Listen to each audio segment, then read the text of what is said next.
Kaboglay na tholakpada Roshan garida famduna kaboglayda mamonok na yingai. Kaboglay na kay khuyeng no duna. Roshan na ay sakti bisa masidi yang fasaba aduine. Kaboglay na yare amuk khaira no chalase mama na ngana halo hai. Roshan na nang mama da ay satuini hairam bro. Kaboglay na haidrasu adum khangi. Roshan na says ay ne boka iko boka gyan ko dase. Kaboglay na iko garden da niko amuk siran turan chatkini. Roshan na chaloida halakpa sunate halakpa oradi yumda bukiyaba. Kaboglay na taning de wathi di yam wali ko adu wakan ga torokino. Roshan na saktibe. Kaboglay na kay hangi daton. Roshan na nangse asuyam nungsiri se kaygino. Kaboglay na adubu ay nakangbro ado wa mahangini. Roshan na amakagtaro ay di pakumi ang pitarage na laaga. Kaboglay na as pagitahala ka no sing na kumo. Roshan na hoy hango ay saktibi nungsibi na hangbabu oy daba kumgadro nungsiba na. Kaboglay na adubura. Roshan na buhairo ne mamalgahan rasuyare. Kaboglay na aysa mipong kuding na sakti ubada hainade aysu kangsay aygi sakti haiba aduga asuk yamna thiba mina yengbada hainadaba phawriba aibu kaygino datona aduk yamna nusirise. Roshan na nang wahangdo hangba yaine question hangba yamai oza oyane. Kaboglay na kumo wati daulay no. Roshan na nupasingina masak fazaba ngakta nuksigraga koinadana lawkradi athiba nupisingdi kaptana layroidro mayum panba khangaroi aduine. Kaboglay na adudi Manipurda layriba nupi masak athibisingse nang loi lawrone mayum pana mata khangaroi.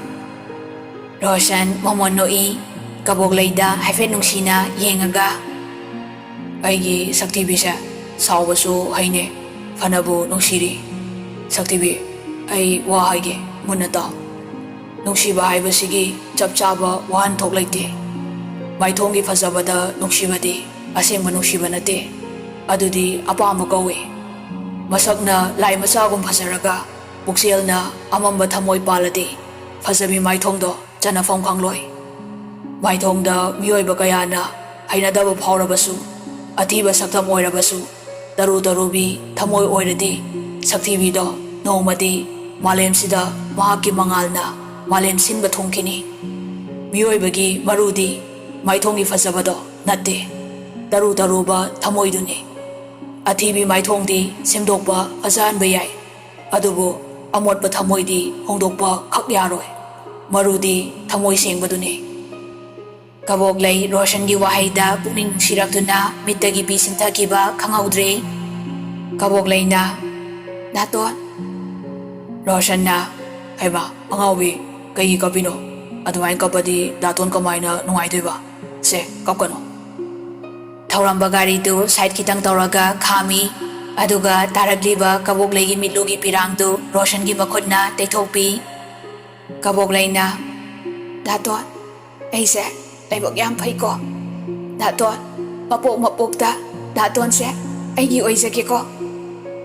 Roshan na oidune oiba ngamaroi kaina hairasu aidi koitan tanaraga phadune aigi saktibi nungsibi hairaga Roshan na Kaboglayda bichi thak khajili.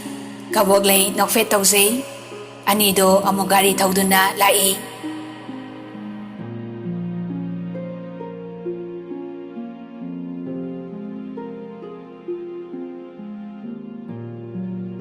Nihag layraga Eco Garden yori Kaboglayga Roshan ga manungda changai.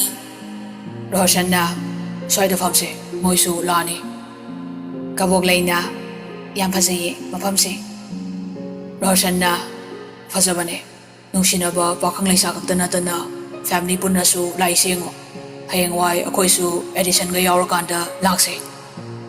Kaboglay na kaiba Edison haidi kay Roshan na as saktibi gyan ta de nang sidi Iwani gi Edison haiba Kabog lay ikay na oinarap tong na Roshan da kin na sui ikay da male asibu wani na Roshan na ikay bide isa haradi ikay ba Edison haradi ikay dre Kabog lay na yari ko daton Anidu nokta na wari saringay Sainiga Rohit kasu changai Rohit na Yangwan na lemida Roshan na Ako'y saktibi se Buinageda ba aduine Saini na Bai pulap hamse Yay ko Miya masu lakini Rohit amadi Roshan ingangak na yengi Rohit na Kana laktuin ay se Saini na Lagni Laga kangni Roshan na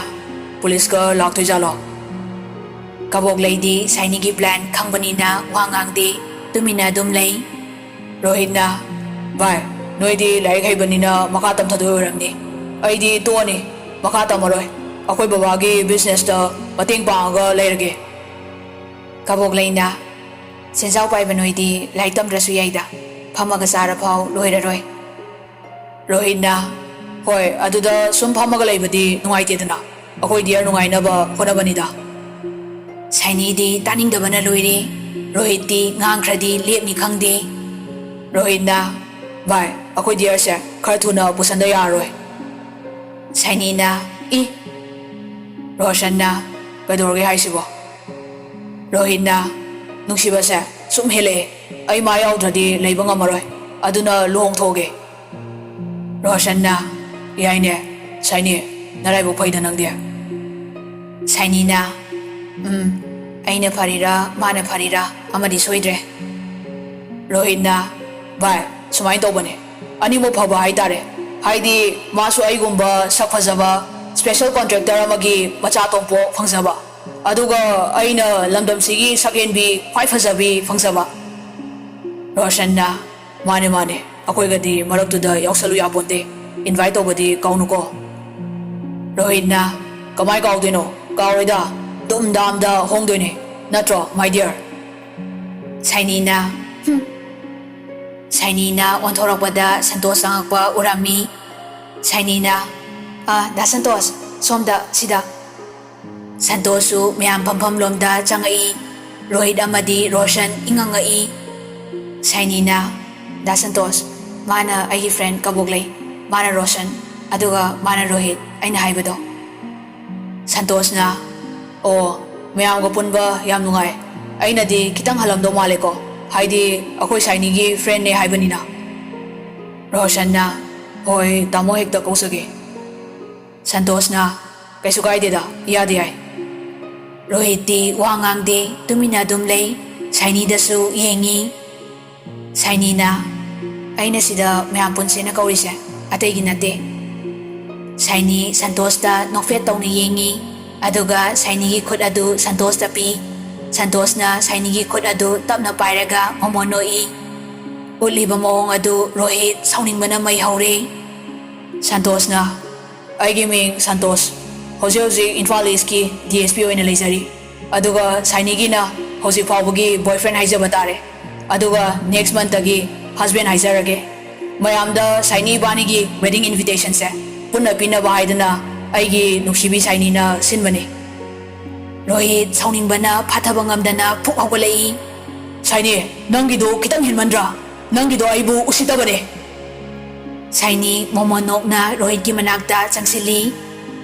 Rohit ay nang bu usita banati nangi thamoy adu aingonda supale. Haidi nangdi phasaba khakta pamitana.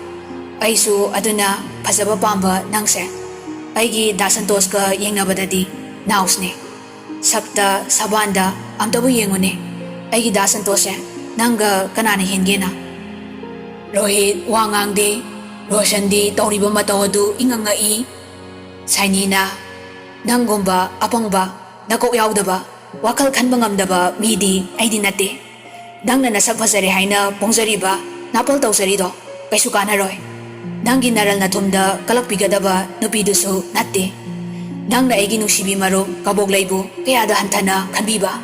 Karem nabiba ꯑꯗꯨꯒꯤ ꯂꯃꯟꯅꯤ ꯅꯪꯅ ꯐꯪꯖꯔꯤꯁꯦ ꯔꯣꯍꯤꯠ ꯈꯪꯍꯧꯗꯅ ꯃꯤꯂꯨ ꯄꯤꯔꯥꯡ ꯏꯍꯧꯔꯛꯏ ꯁꯥꯏꯅꯤꯅ ꯑꯩꯅ ꯅꯪꯕꯨ ꯅꯨꯡꯁꯤꯔꯝꯃꯤ ꯀꯥꯏꯅ ꯈꯟꯕ꯭ꯔꯣ ꯅꯪꯕꯨ ꯀꯔꯤ ꯑꯣꯏꯔꯗꯅ ꯑꯩꯅ ꯅꯨꯡꯁꯤꯗꯣꯏꯅꯣ ꯅꯄꯥꯒꯤ ꯅꯔꯜ ꯆꯥꯔꯒ ꯍꯤꯡꯕ ꯅꯪꯅ ꯉꯛꯆꯥꯎ ꯊꯦꯛꯄꯁꯨ ꯁꯥꯔꯤ ꯅꯁꯥ ꯍꯥꯟꯅ ꯀꯅꯥꯅꯣ ꯈꯟꯊꯔꯒ ꯃꯤꯁꯤꯗꯧ ꯅꯣꯛꯅꯧ ꯃꯥꯡꯗ ꯂꯦꯞꯂꯤꯕꯤ ꯁꯛꯊꯤꯕꯤ ꯇꯤꯀꯤ ꯂꯩ ꯃꯅꯤꯄꯨꯔ ꯄꯨꯝꯕꯒꯤ 12 ꯑꯦꯛꯖꯥꯝꯒꯤ ꯇꯣꯄꯔꯅꯤ ꯃꯥꯂꯦꯝꯁꯤꯒꯤ ꯁꯛꯈꯪꯅꯕꯤ ꯑꯃꯗꯤ ꯁꯣꯏꯗꯅ ꯑꯣꯏꯔꯛꯀꯅꯤ ꯅꯪꯗꯤ ꯀꯔꯤ ꯔꯣꯍꯤꯠꯅ ꯁꯥꯏꯅꯤ ꯌꯥꯔꯦ ꯂꯦꯞꯄꯣ ꯁꯥꯏꯅꯤꯅ ꯀꯔꯤꯒꯤ ꯇꯥꯕꯗ ꯋꯥꯔꯕꯣ ꯅꯪꯕꯨ ꯌꯥꯝ ꯄꯣꯡꯅ ꯆꯥꯎꯅ ꯉꯥꯡꯈꯤꯗꯥꯏꯅꯦ ꯁꯦ ꯑꯩꯒꯤ ꯂꯨꯍꯣꯡꯕꯒꯤ ꯏꯟꯚꯤꯇꯦꯁꯟ ꯀꯥꯔꯗꯅꯤ ꯀꯥꯔꯗ ꯑꯗꯨ ꯁꯥꯏꯅꯤꯅ ꯔꯣꯍꯤꯠꯀꯤ ꯃꯈꯨꯠꯇ ꯄꯥꯏꯍꯜꯂꯤ ꯔꯣꯍꯤꯠꯇꯤ ꯃꯉꯛ ꯅꯣꯟꯊꯗꯨꯅ ꯑꯗꯨꯃꯛ ꯂꯩ ꯁꯟꯇꯣꯁ ꯑꯃꯨꯛ ꯆꯪꯁꯤꯜꯂꯛꯏ ꯁꯟꯇꯣꯁꯅ ꯃꯄꯥꯟ ꯊꯣꯡꯒꯤ ꯁꯛꯇꯝꯅ ꯃꯤꯑꯣꯏꯕꯒꯤ ꯃꯒꯨꯟ ꯂꯦꯞꯀꯅꯨ ꯍꯩꯁꯤꯡ ꯐꯥꯔꯕ ꯐꯖꯔꯕ ꯌꯦꯡꯕꯗ ꯃꯤꯄꯨꯝ ꯈꯨꯗꯤꯡꯅ ꯆꯥꯅꯤꯡꯕ ꯍꯦꯛꯅꯤꯡꯕ ꯐꯥꯎꯔꯕ ꯍꯩꯅꯧꯗꯣ ꯃꯅꯨꯡꯗ ꯇꯤꯟ ꯆꯪꯂꯝꯕꯁꯨ ꯌꯥꯏ ꯃꯄꯥꯟ ꯊꯣꯡꯗ ꯍꯥꯎꯒꯗꯕ ꯃꯥꯟꯗꯕ ꯑꯊꯤꯕ ꯍꯩꯅꯧꯗꯣ ꯍꯦꯟꯅ ꯃꯍꯥꯎ ꯂꯩꯕꯁꯨ ꯌꯥꯏ ꯒ꯭ꯌꯥꯟ ꯇꯥꯎ ꯄꯩꯁꯥꯅ ꯅꯨꯄꯤ ꯐꯖꯕ ꯂꯩꯕ ꯌꯥꯔꯣꯏ ꯑꯗꯨ ꯍꯥꯏꯔꯝꯂꯒ ꯁꯟꯇꯣꯁꯀ ꯁꯥꯏꯅꯤꯒ ꯃꯈꯨꯠ ꯁꯝꯅꯗꯨꯅ ꯆꯠꯈ꯭ꯔꯦ ꯔꯣꯍꯤꯠ ꯂꯦꯞꯂꯝꯕꯗꯒꯤ ꯐꯝꯊꯈꯤ ꯃꯃꯥꯏꯗ ꯃꯈꯨꯠꯅ ꯅꯥꯟꯗꯨꯅ ꯇꯥꯔꯛꯂꯤꯕ ꯃꯤꯠꯀꯤ ꯄꯤꯗꯨ ꯇꯩꯊꯣꯛꯏ ꯔꯣꯁꯟꯅ ꯚꯥꯏ ꯀꯕꯣꯛꯂꯩꯅ ꯀꯩꯁꯨ ꯍꯥꯏꯔꯨꯅꯨ ꯍꯥꯏꯕꯒꯨꯝ ꯏꯪꯒꯤꯠ ꯇꯧꯔꯛꯏ ꯀꯕꯣꯛꯂꯩꯅ ꯔꯣꯍꯤꯠ ꯑꯩꯈꯣꯏ ꯈꯔ ꯍꯜꯂꯝꯃꯒꯦꯀꯣ ꯀꯕꯣꯛꯂꯩ ꯀꯔꯦꯝꯅꯕ ꯋꯥꯍꯩꯒ ꯃꯤꯅꯣꯛꯀ ꯂꯣꯏꯅꯅ ꯔꯣꯁꯟꯒꯤ ꯃꯈꯨꯠꯇ ꯀꯣꯜꯂꯤ ꯗꯥꯇꯣꯟ ꯆꯠꯂꯁꯤ ꯃꯃꯥ ꯍꯣꯏꯅ ꯊꯦꯡꯕ ꯌꯥꯔꯣꯏꯕ ꯁꯤ ꯆꯠꯁꯤꯜꯂꯛꯑꯣꯕ ꯗꯥꯇꯣꯟ ꯔꯣꯁꯟꯁꯨ ꯑꯗꯨꯃꯉꯥꯏ ꯔꯣꯍꯤꯠ ꯃꯍꯥꯛꯀꯤ ꯐ꯭ꯔꯦꯟ ꯑꯣꯏꯖꯔꯁꯨ ꯃꯁꯥꯒꯤ ꯑꯁꯣꯏꯕ ꯈꯪꯖꯁꯅꯨ ꯈꯟꯅ ꯀꯕꯣꯛꯂꯩꯗ ꯍꯦꯟꯅ ꯑꯣꯏꯅ ꯁꯜꯂꯤ ꯁꯛꯊꯤꯕꯤ ꯍꯣ ꯑꯩꯒꯤ ꯁꯛꯊꯤꯕꯤ ꯅꯨꯡꯁꯤꯕꯤ ꯀꯩꯁꯨ ꯊꯦꯡꯉꯣꯏ ꯄꯥꯈꯠꯆꯕꯁꯤꯅ ꯃꯁꯛꯅꯤꯅ ꯏꯅꯨꯡ ꯍꯦ ꯅꯨꯡꯁꯤꯈꯩ ꯂꯥꯛꯑꯣ ꯆꯠꯂꯁꯤ ꯑꯅꯤꯗꯨ ꯅꯣꯛꯅ ꯅꯣꯛꯅ ꯍꯧꯒꯠꯇꯨꯅ ꯊꯣꯛꯈ꯭ꯔꯦ ꯔꯣꯍꯤꯠ ꯃꯊꯟꯇ ꯅꯤꯡꯉꯝꯗꯕ ꯄꯦꯟꯗꯕꯅ ꯃꯁꯥꯗꯨ ꯄꯤꯛ ꯊꯟꯈ꯭ꯔꯦ ꯃꯈꯣꯜ ꯊꯣꯛꯅ ꯀꯞꯂꯛꯏ ꯑꯩꯃꯨꯛ ꯄꯪꯕ ꯑꯩꯃꯨꯛ ꯐꯠꯇꯕ ꯑꯁꯤꯕꯨ ꯁꯪꯁꯥꯔꯁꯤꯗ ꯂꯩꯔꯝꯈꯤꯗ꯭ꯔꯥ ꯃꯄꯥꯟ ꯊꯣꯡꯒꯤ ꯁꯛꯇꯝꯅ ꯃꯤꯗꯨꯒꯤ ꯐꯖꯕꯅꯤ ꯃꯒꯨꯟꯅꯤ ꯃꯤꯌꯥꯝ ꯃꯥꯡꯗ ꯂꯦꯝꯂꯕꯅꯤ ꯈꯜꯂꯨꯕ ꯑꯄꯪꯕ ꯑꯣꯏꯔꯝꯂꯦ ꯑꯩ ꯉꯁꯤꯗꯤ ꯈꯪꯂꯦ ꯃꯄꯥꯟ ꯊꯣꯡꯒꯤ ꯁꯛꯇꯝꯅ ꯃꯤꯑꯣꯏꯕꯒꯤ ꯃꯒꯨꯟ ꯂꯦꯞꯄ ꯌꯥꯔꯝꯗ꯭ꯔꯦ ꯄꯦꯟꯗꯕꯒ ꯁꯥꯎꯅꯤꯡꯕꯒ ꯄꯨꯟꯅ ꯒꯥꯔꯗꯦꯟꯗꯒꯤ ꯊꯣꯔꯛꯂꯒ ꯒꯥꯔꯤꯗꯨ ꯀꯟꯅ ꯊꯧꯗꯨꯅ ꯌꯨꯝꯗ ꯍꯜꯂꯛꯏ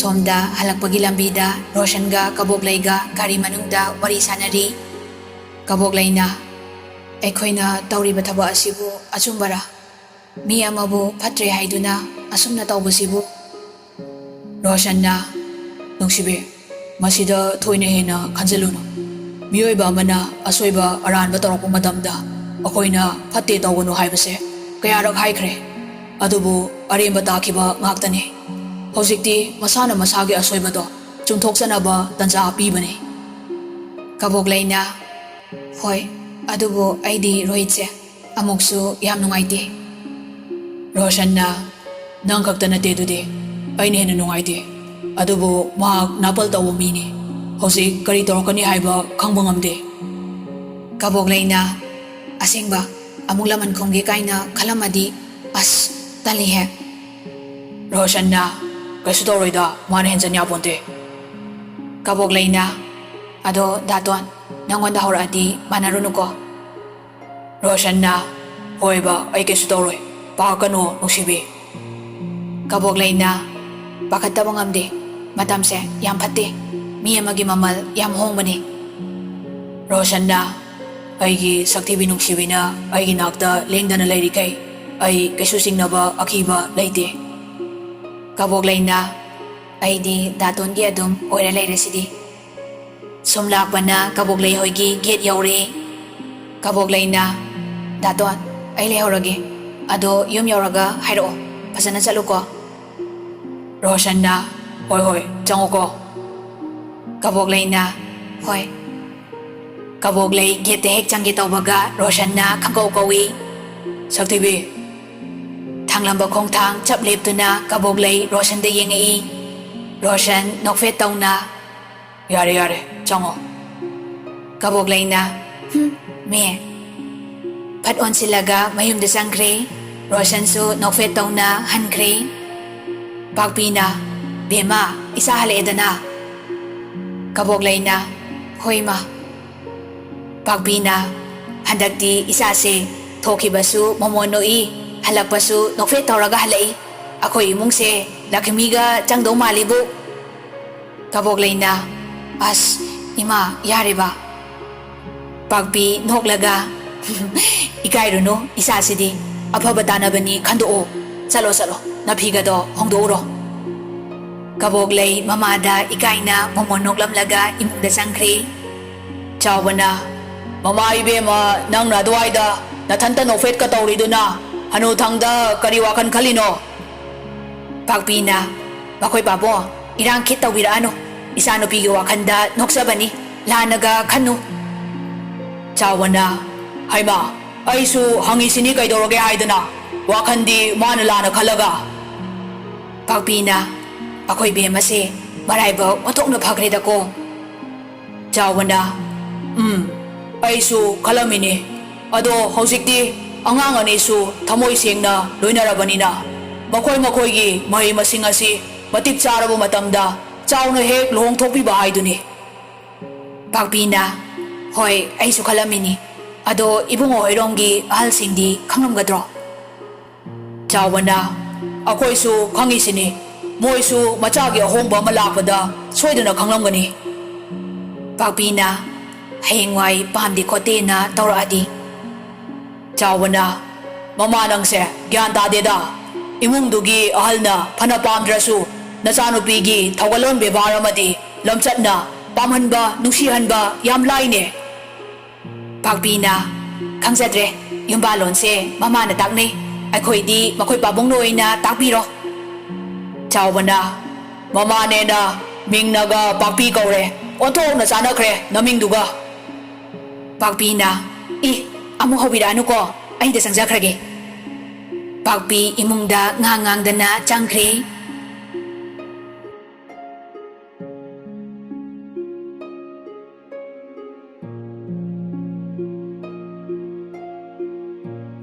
Somdan na, tambal na, asawa, nanaw no pa do, hausi pa ba halaktri, kaday sa kani hayramge. Sanjeev na, ima, may tanhon ba chalam ni? Tambal na, karino nang na may tanhon ba, may tanbura thang bahay na, hihigay di siya. Sanjeev na, ho na sana pagi sinfam ni, laga ko. Tambal na, nati, nang nangangi do karino ba, ay ko kaingaw-ngawi ko, nang nasinanaw siya. Sanjeev na, ngawiro no, kuidrabane, nasase, pakang parabane. Tambal na, pakang parabamana, may tanhon ba chatli hay sina, kaday da no hay ba, tanan ba si, hay trabo mabo, adok mo pa tabag tu, tawdradi, yadro, ma kaya mo yam na maning tungdrage. Sanjeev ti, nokning manaloy de, mama na sire kanikan na, nokpakang doon na lay. Tambal na, kang ni, laksa no, magi may tanhon bagi paisado, ay loge. Angang waringay dagi, leba khot ba, yam sana ba ni? Chawra sibaw, amot ba, may tanhon ba, adong chatle ba, kang ni dana, laki sano. Talag tu da, momonok na, Roshan, garidu, tausilai. Sanjeev ti, lon na, nui. Roshan na, ima, kay doroge, ado yam saw na, lepi do na, tamo na, kay sana rin no. Tambal, saw na, machagi managda, changsili. Ijadi, ontok na masanan kreda. Nilagay yauradi paksarani, hay kreda ko, nabhinarol kasi kanada sangaga hongdo ino, siyang na kumo. Roshan ingangag na, kay no ima, ngawra ba, ay nga sa yung dagi silaga to idudi. Tambal na, hoy ne, yung dagi silaga to aduga may tanuhan ba dadi, masigi pise silamoy da na. Roshan may ambada yingay, Sanjeev na noklagalay ba do ubada, Roshan gyantari, wangang di tuminadumlay. Tambal na, kumo, nasindo, nang kiyam lay trage, sarayan bayro, nang na adukmot pa, huli na tawag ba may tanhon ba tabag to, tawri ba dugo? Roshan na, ima, tamo na ay silaga, ima na, pang tatasalay na di, yaroy da. Tambal na, ay loing ka nga ba ni, nang nanahandagi, panakwire, may tanhon lay ise, adugi ba sa, taday tamye, pero, ima nga lay rugi, nga sidi, nga sasi. ꯁꯟꯖꯤꯞ ꯅꯣꯛꯑꯒ ꯏꯃꯨꯡꯗ ꯆꯦꯟꯁꯤꯟꯈ꯭ꯔꯦ ꯔꯣꯁꯟꯗꯤ ꯃꯌꯥꯝꯕꯗ ꯁꯥꯎꯅꯤꯡꯕꯅ ꯂꯣꯏꯔꯦ ꯔꯣꯁꯟꯅ ꯏꯃꯥ ꯌꯥꯔꯦꯀꯣ ꯌꯥꯝ ꯋꯥꯔꯦ ꯉꯥꯏꯍꯥꯛꯇ ꯄꯣꯊꯥꯒꯦ ꯊꯝꯕꯥꯜꯅ ꯅꯪꯉꯣꯟꯗ ꯑꯗꯨꯒꯨꯝꯕ ꯊꯕꯛ ꯀꯅꯥꯅ ꯇꯧ ꯍꯥꯏꯒꯦ ꯑꯗꯨꯒ ꯋꯥꯔꯦ ꯄꯣꯊꯥꯒꯦ ꯀꯥꯏꯅ ꯀꯌꯥꯗꯅꯣ ꯌꯦꯡꯉꯣ ꯔꯣꯁꯟꯅ ꯍꯣ ꯄꯂꯩ ꯃꯤꯃꯥ ꯅꯝꯊꯤꯕꯤ ꯆꯠꯂꯣ ꯌꯥꯔꯦ ꯍꯟꯗꯣꯛꯑꯣ ꯑꯗꯨ ꯍꯥꯏꯔꯝꯃꯒ ꯔꯣꯁꯟ ꯏꯃꯨꯡꯗ ꯄ꯭ꯔꯞ ꯆꯪꯈ꯭ꯔꯦ ꯊꯝꯕꯥꯜ ꯉꯥꯡꯗꯅ ꯑꯗꯨꯝ ꯂꯩꯍꯧꯔꯦ